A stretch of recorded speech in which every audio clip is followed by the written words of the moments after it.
तो हेलो दोस्तों, आज के इस वीडियो में हम वसा के बारे में जानेंगे, फैट के बारे में अध्ययन करेंगे। तो दोस्तों ध्यानपूर्वक सुनना है और इसमें मैं बहुत ही शॉर्ट में लिखा हूँ। शॉर्ट में मतलब सारे कंटेंट मैंने इसमें लिखा है, ऐसा नहीं कि कंटेंट को मैंने छोड़ दिया है। इसमें सारे कंटेंट लिखे हैं और इससे आपको सारे चीज़ कवर हो जाएंगे। तो फैट के बारे में पूरा अध्ययन करना है और आपको ध्यानपूर्वक सुनना है। इसमें आपको कुछ दिखेगा नहीं, वैसे तो इसमें आपको कुछ दिखेगा नहीं और पता नहीं चलेगा इसमें कि क्या लिखा है, पर यदि आप मेरी बातों को बिल्कुल ही ध्यानपूर्वक सुनते जाएंगे तो आपका रिवीजन बहुत ही फास्टली रिवीजन हो जाएगा। तो आपके सारे कॉन्सेप्ट क्लियर भी हो जाएंगे और बहुत ही कम टाइम में पूरा रिवीजन भी हो जाएगा। तो दोस्तों आप लोग को बिल्कुल ध्यानपूर्वक सुनना है और आज हम पढ़ेंगे वसा के बारे में। तो दोस्तों सबसे पहले हम जानते हैं कि वसा क्या होता है। तो दोस्तों एक वीडियो और मैंने डाला है, उसमें मैंने कार्बोहाइड्रेट के बारे में बात किया था। तो दोस्तों ये वसा है और ये सब जो हम पढ़ रहे हैं जैसे कार्बोहाइड्रेट, वसा, प्रोटीन, विटामिन, खनिज लवण, ये सब जो है ना, ये सब एक पोषक पदार्थ है, मतलब न्यूट्रिएंट्स हैं। तो न्यूट्रिएंट्स में हमने कार्बोहाइड्रेट पढ़ा और आज हम वसा पढ़ेंगे, फिर विटामिन, फिर प्रोटीन, फिर खनिज लवण। तो इस तरह से आगे हम पढ़ेंगे। तो कार्बोहाइड्रेट मैंने पढ़ा दिया था और आज हम वसा, मतलब वसा क्या है, एक पोषक पदार्थ है। पोषक पदार्थ क्या होता है?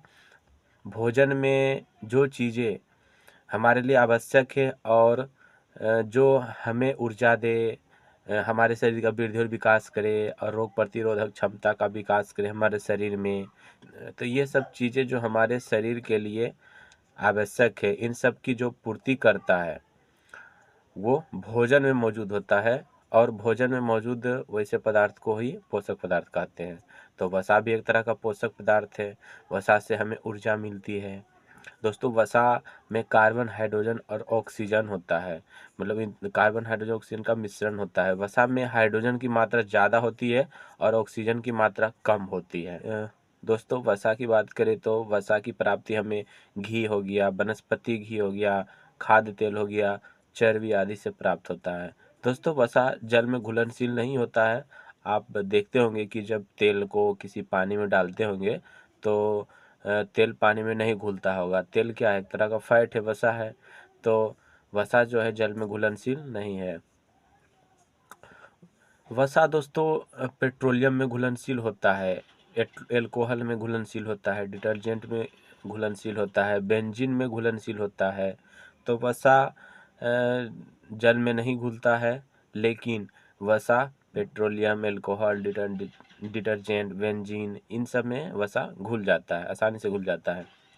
वसा से संबंधित ही एक नोट्स है कि जब भी हम जीवाणुओं को बाहर करने के लिए हाथ धोते हैं तो उसके लिए हम किसी सैनिटाइजर या साबुन या डिटर्जेंट का प्रयोग करते हैं।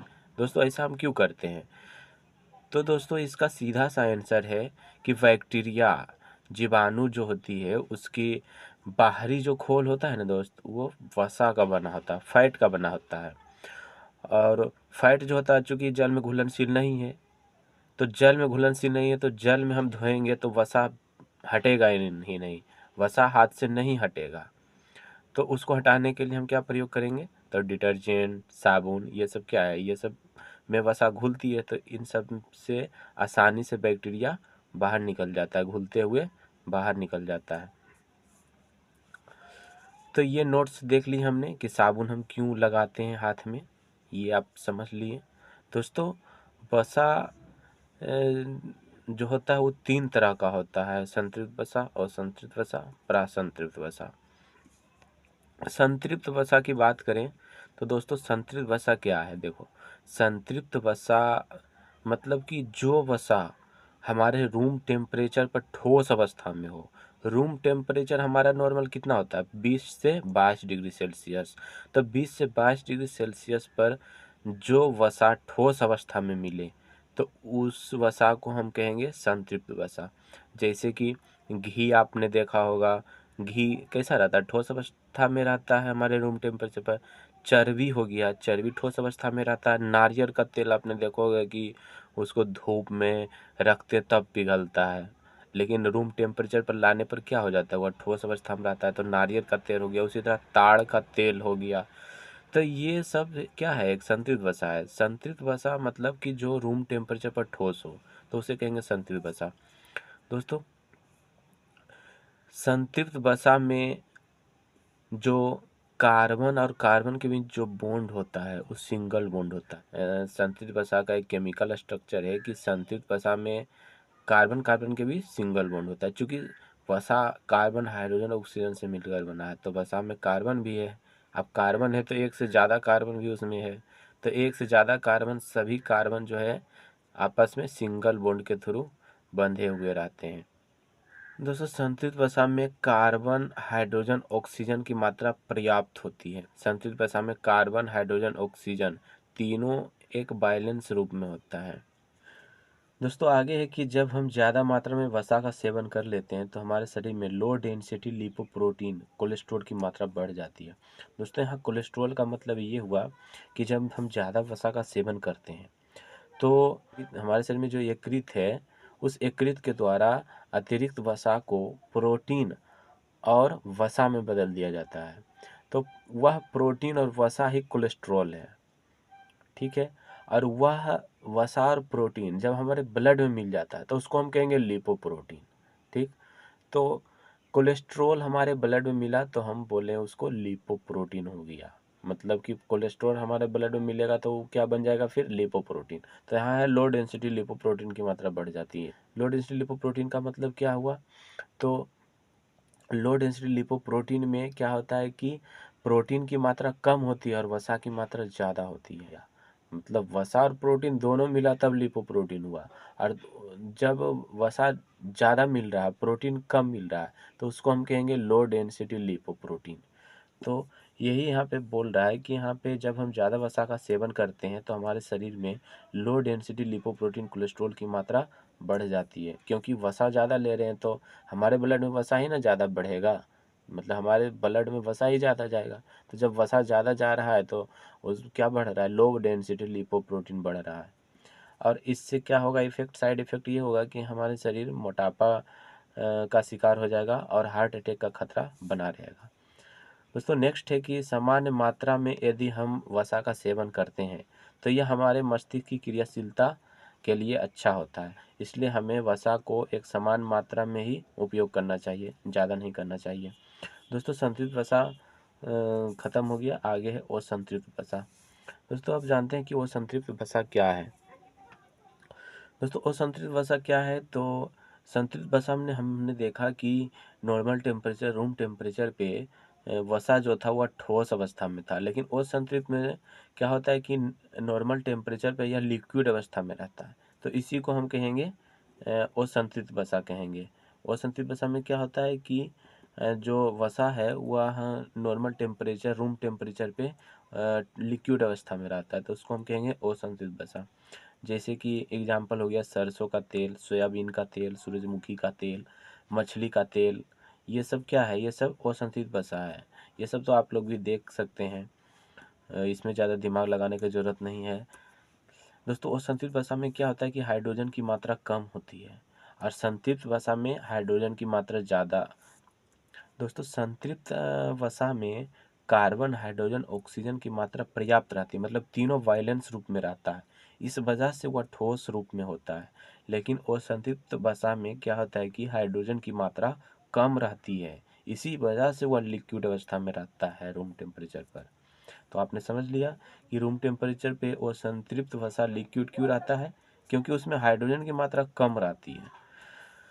दोस्तों, असंतृप्त वसा में कार्बन कार्बन के भी सिंगल बॉन्ड भी हो सकता है और डबल बॉन्ड भी हो सकता है। मतलब ये एक रासायनिक इसका स्ट्रक्चर है, केमिकल स्ट्रक्चर है कि उसमें जो कार्बन जो जुड़ा हुआ रहता है ना, वह सिंगल बॉन्ड के साथ भी जुड़ा हुआ रह सकता है और डबल बॉन्ड के साथ भी जुड़ा हुआ रह सकता है।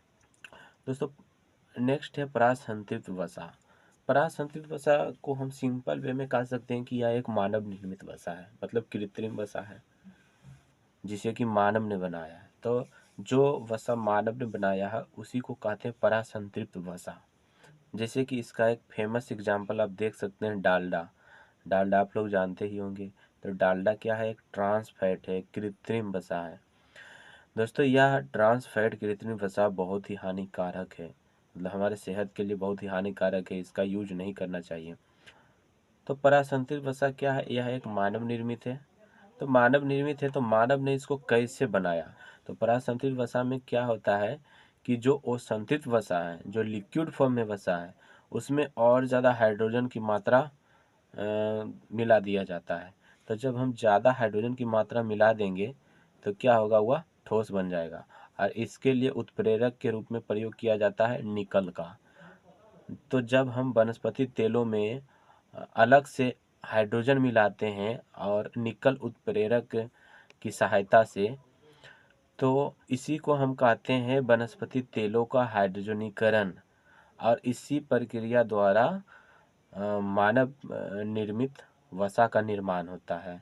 मतलब कि वनस्पति तेलों का हाइड्रोजनीकरण क्रिया द्वारा ही परासंतृप्त वसा मतलब कृत्रिम वसा का निर्माण होता है। तो वनस्पति तेलों का हाइड्रोजनीकरण क्या हो गया? तो वनस्पति तेलों को निकेल उत्प्रेरक की उपस्थिति में जब इसमें हम हाइड्रोजन को मिलाते हैं तो इसी को कहते हैं वनस्पति तेलों का हाइड्रोजनीकरण। मतलब वनस्पति तेलों में जब हम हाइड्रोजन को मिलाते हैं और निकेल उत्प्रेरक की उपस्थिति में तो इसी को कहते हैं वनस्पति तेलों का हाइड्रोजनीकरण। तो ये हो गया प्रासंतृप्त वसा। तो तीनों वसा हमने देख लिया। एक संतृप्त वसा जो ठोस अवस्था में हो रूम टेम्परेचर पर, वो संतृप्त वसा जो रूम टेम्परेचर पर लिक्विड अवस्था में हो, परासंतृप्त वसा जिसे मानव ने बनाया है किस विधि द्वारा? तो हाइड्रोजनीकरण क्रिया द्वारा। तो इस तरह से वसा का तीनों प्रकार हमने देख लिया। अब हम देखेंगे कि वसा का निर्माण कैसे होता है। तो वसाओं का निर्माण वसीय अम्ल से होता है। तो वसीय अम्ल से वसा का निर्माण होता है। वसीय अम्ल तीन तरह का होता है: संतृप्त वसीय अम्ल, असंतृप्त वसीय अम्ल और आवश्यक वसीय अम्ल। तो संतृप्त वसीय अम्ल क्या है? तो संतृप्त वसीय अम्ल से संतृप्त वसा का निर्माण होता है। और संतृप्त वसीय अम्ल जो है 20 से 22 डिग्री सेल्सियस पे ठोस अवस्था में होता है। मतलब हमारे रूम टेम्परेचर पर संतृप्त वसीय अम्ल ठोस अवस्था में होता है और संतृप्त वसीय अम्ल से संतृप्त वसा का निर्माण होता है। संतृप्त वसीय अम्ल में संतृप्त वसीय अम्ल का कुछ एग्जाम्पल यहाँ पे लिखा हुआ है। जैसे ब्यूटारिक अम्ल हो गया, कैप्रेलिक अम्ल हो गया, अस्टेरिक अम्ल हो गया। तो ये ब्यूटारिक अम्ल, कैप्रेलिक अम्ल, अस्टेरिक अम्ल और एक और है पोमैटिक अम्ल। ये चारों जो है संतृप्त वसीय अम्ल है। ब्यूटारिक अम्ल, कैप्रेलिक अम्ल, अस्टेरिक अम्ल और एक और है पोमैटिक अम्ल। ये चारों संतृप्त वसीय अम्ल है।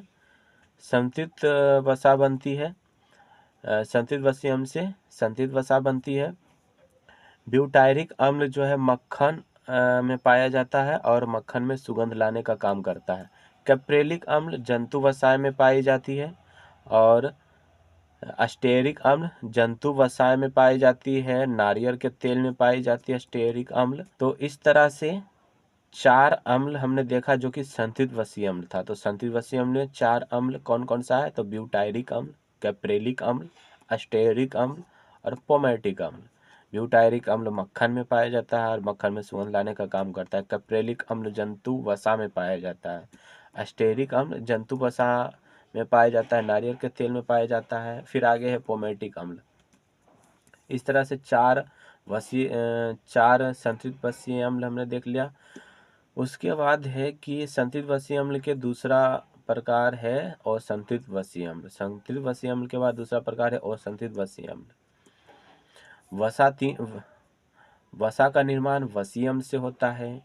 वसीय अम्ल तीन तरह का होता है: संतृप्त वसीय अम्ल, असंतृप्त वसीय अम्ल, आवश्यक वसीय अम्ल।